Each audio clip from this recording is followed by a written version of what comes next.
भैया हमारे नेता तो केवल बेल में है, जेल में है, वो गृह मंत्री है देश के, उसके राष्ट्रीय अध्यक्ष थे।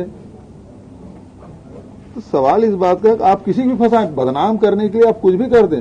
नेशनल हेराल्ड किसका है, और जो कंपनी बनी थी वो किसका है, यंग इंडिया किसका है, और उसमें कौन सा मनी लॉन्ड्रिंग हो गया जिसमें गिरफ्तारी कर रहे हैं।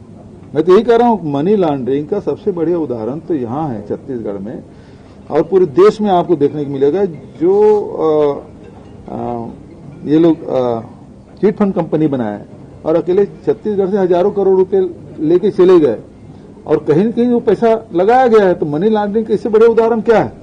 और मैंने तो होम मिनिस्टर को, प्रधानमंत्री को, वित्त मंत्री को और ईडी के डायरेक्टर को भी पत्र लिखा कि इसकी जांच करें, लेकिन जांच करने में क्यों, क्योंकि उसके नेता फंसे हुए हैं।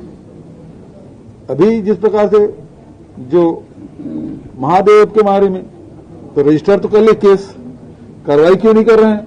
जब हम लोग कार्रवाई कर रहे थे तो कहते थे कि कांग्रेस के नेता शामिल है, और हम लोग कार्रवाई की तो तुरंत उन्होंने केस रजिस्टर कर लिया ईडी ने।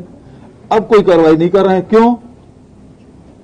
हकीकत सामने आ गया है, उनको पता है, तो उसको रोक दिया गया, क्योंकि वो भारतीय जनता पार्टी के नेताओं की तरफ जा रहा है वो, इसलिए उसको रोका गया है। तो ये केस तो ये है, लेकिन अब ये राजनीति के चलते लोगों को फंसाने का काम, डराने का काम, धमकाने का काम, बदनाम करने का काम कर रहे हैं। तो यदि 40% कमीशन का आरोप यदि लग रहा है, पूरे कर्नाटक उसे जान रहा है कि क्या हो रहा है, और उस जिसके कारण से एक नौजवान ने आत्महत्या किया, आरोप लगाया, उसे प्रधानमंत्री जी बात कर रहे हैं।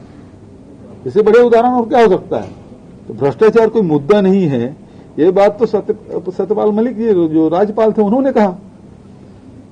तो यदि भ्रष्टाचार मुद्दा है, भ्रष्टाचारों का संरक्षण नहीं है, तो अडानी के केस में आज तक के ईडी से भी ये क्यों आज तक के कोई कार्रवाई अडानी के खिलाफ क्यों नहीं किया। 26 जनवरी की बात का मामला है, 4 महीने बीत रहा है, लेकिन अभी तक कोई कार्रवाई नहीं हुई है। इसका मतलब यह है कि भ्रष्टाचार का सबसे ज्यादा संरक्षण कोई दे रहा है तो भारतीय जनता पार्टी और केंद्र सरकार के लिए।